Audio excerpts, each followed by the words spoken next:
Today we're doing lesson 6.9, recording partial products, 1-digit and 3 or 4-digit factors. So we've done the math warm-up on page 133. We're now on page 134. All right, so an algorithm for Noah. This page doesn't require a lot of writing. It requires a lot of listening though. Okay, put your pencil down. It says Noah drew a diagram and wrote expressions to show his thinking as he multiplied two numbers. Remember, expressions are like a math problem without a what? Olivia? Without an answer. An equal sign. That's what I'm looking for, because it can still have a value or an answer, but it has no equal sign. So he's multiplying 7 times 124. So the first thing he does is break 124 into expanded form. And then on this line, he's showing that he's going to multiply 7 times this whole thing. So 7 times 100 plus 20 plus 4. And then he breaks that into 3 problems. One for this one for this one, and one for this one. So this problem or expression is going to be 7 times 100. This one's going to be 7 times 20. And this one's going to be 7 times 4, which 7 times 100, the value of that expression is 700. 7 times 20, the value of that expression is 140. And 7 times 4, the value of that's 28. And then the last step is to add them all up. He didn't stack them. You should have stacked them. How does each expression represent Noah's diagram? So each expression each box in his diagram is represented by one of these expressions, right? Okay. Later, Noah learned another way to record the multiplication as shown here. So Emma, put your pencil down and pay attention, okay? He stacked it up, right?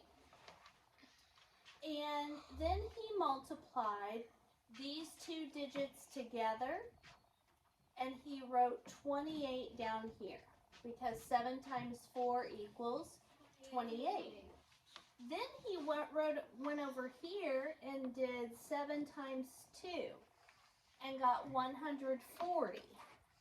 How did he multiply 7 times 2 and get 140? Jackson? It's because the 2 is a 20. The 2 is actually a 20, isn't it? Okay, so when we're looking at this, it's a 2 in the tens place, which makes it a 20.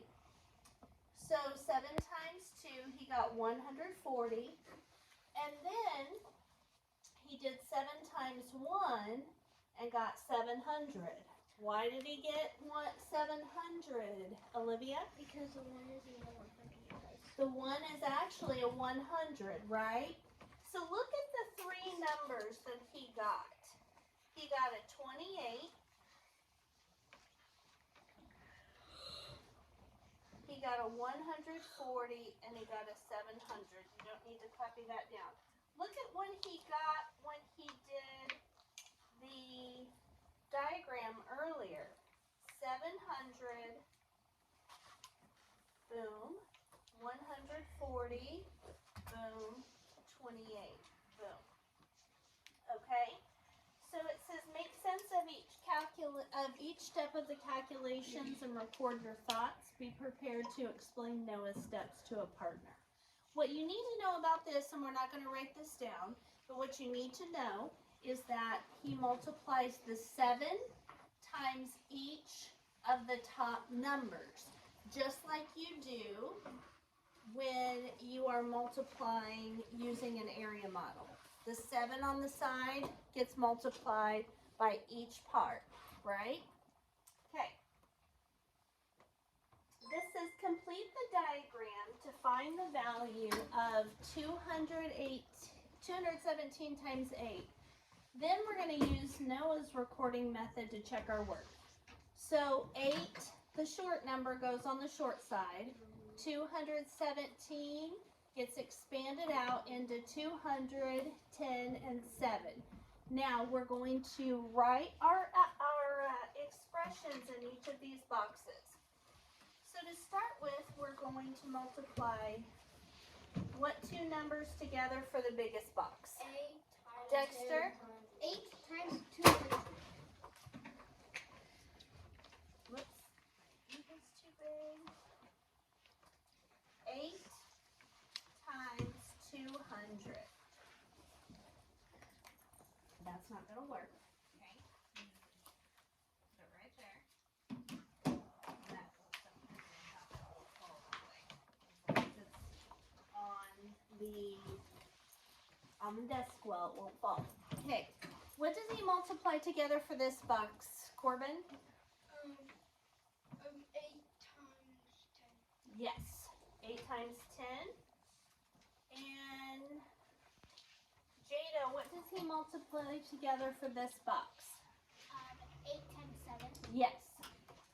Okay. So we're going to solve that. 8 times 2 is 16. and we're going to add on 2 zeros.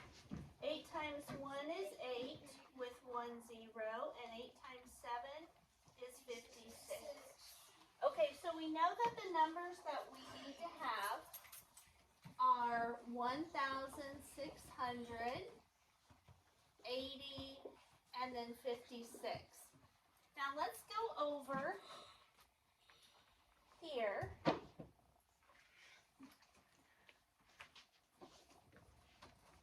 And look at this one.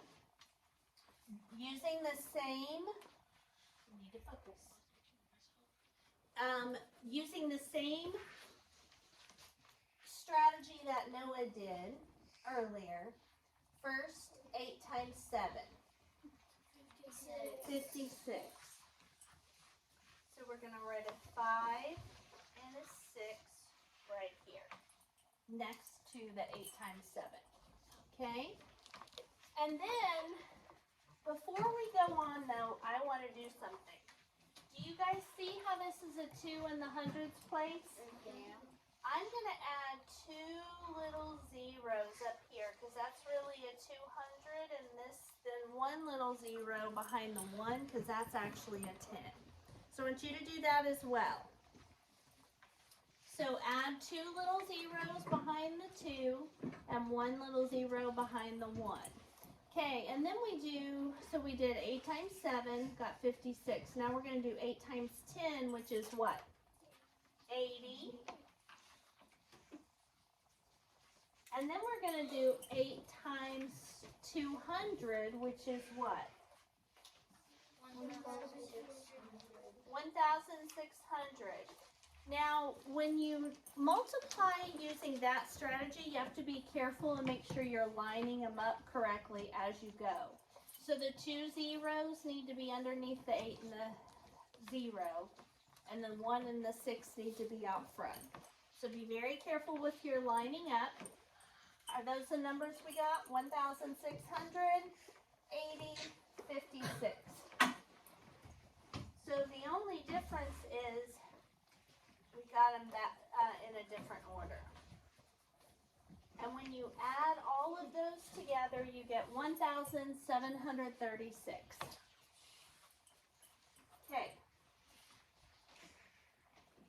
Next page, try an algorithm with partial products.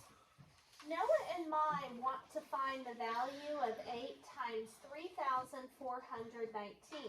They recorded their steps in different ways as shown. So Noah did what he's been doing.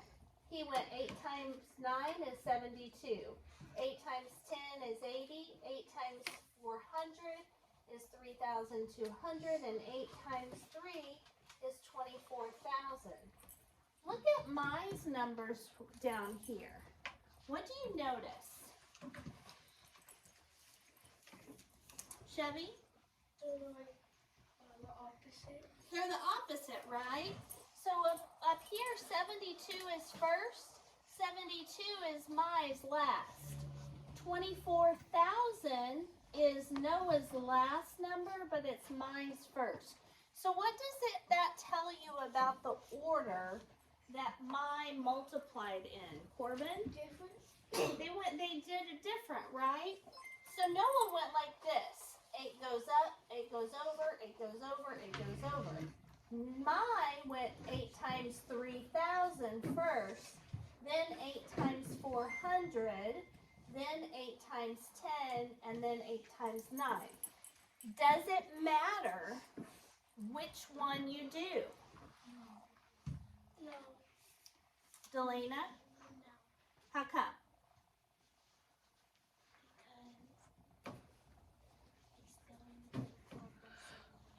It's going to equal the same number, right? Very good, Delana. What does 6 plus 3 equal? 9. What does 3 plus 6 equal? 9. So when you get the same numbers either way, it doesn't matter. I actually prefer Mai's way of doing it for partial products because I think that writing the biggest number first and having them get smaller makes it easier to line them up correctly. But either way works. Okay, how are Mai and Noah's notations alike and different? Okay, Noah and Mai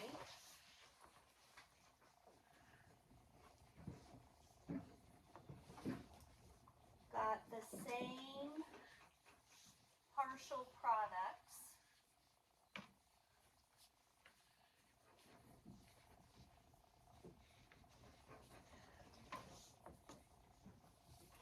But they are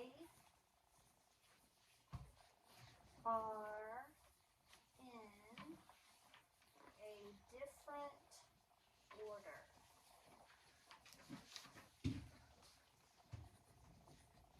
Okay? So Noah and Mai got the same partial products, but they are in a different order. Real quick, does anybody know what partial means? Corbin, what do you think partial means? Stacked in one more. No? Partial. Olivia, what do you think it means? Maybe like what it equals. No? Caitlin? The same thing. No? Olivia? In a different order. Nope. Partial, do you guys see anything in that word that you recognize? You see a smaller word that you recognize? Kelby? So I recognize the word. It's What? part. Part. Partial means part of. Isn't this part of our answer? And this part of our answer, and this part of our answer, and this part of our answer. They're all partial products where they're all part of the product. And when we combine them all together, we get the whole product. Does that make sense? Okay. All right. So when I say Noah and Mai got the same partial products, that means the numbers underneath that they add together. Use a diagram to show what each of the partial products 72, 80, 3,200, and 24,000 represent. Then find the value. So they want us to use a diagram here. So we need to draw our giant rectangle. And it's just going to be one level. So it's going to be a long, skinny one. What number goes on the left side? Shout it out. 8. And then across the top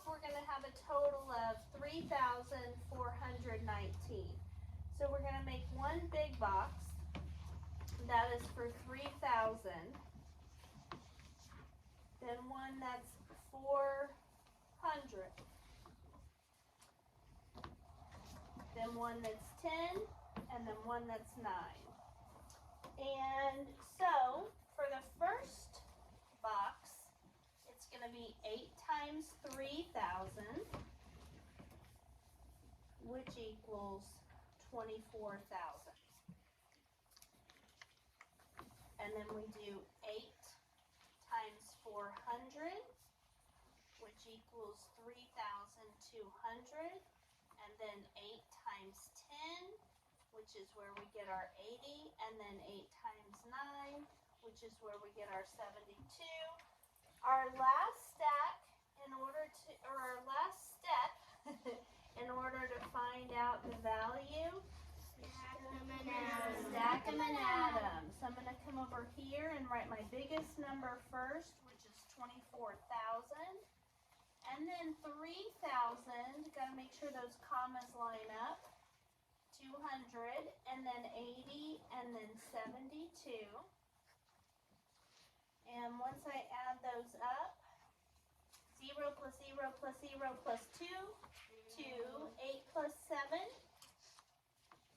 15, put down the 5, carry the 1, 2 plus 1, 4 plus 3, and 2 plus nothing. So the answer is 27,352. Okay, one more page on this lesson. It says find the value of each expression. For at least one of them, use the one Noah used. So we are going to use the one Noah used for one and the one Mai used for the other. And I'm going to walk you through this. The first thing that we're going to do is stack them up. So 5,342. Try to make your numbers spread out a little bit so that you have room to add your zeros on. And then we're going to add our little zeros, and I'm going to do them in a different color so they stand out. So, how many zeros do we put behind the 5? 3. 3 little zeros. 1, 2, 3. How many little zeros behind the 3? 2. 2. And the 4? 1. And the 2? 0. None. Okay. Now we're going to start with doing it Noah's way. So I'm going to multiply first 4 times 2, which is what? 8. And then I'm going to multiply 4 times 40, which is? 160. 160. Because there's a 0 that we wrote behind that 4, right? You need to make sure that there's nothing, or that the 0 is below the 8 and there's nothing above the 6 or the 1. Okay, next we have 4 times 300. 1,200. 1,200. So we're going to write the 1 over by itself, and then the 2 under the 1, and the 0 under the 6, and the other 0. And then the last thing is going to be 4 times 5,000. 20,000. It is 20,000 because 4 times 5 is 20, and then we have to have 3 zeros behind it. Our last step, stack them and add them. 8 plus 0 plus 0 plus 0. 8.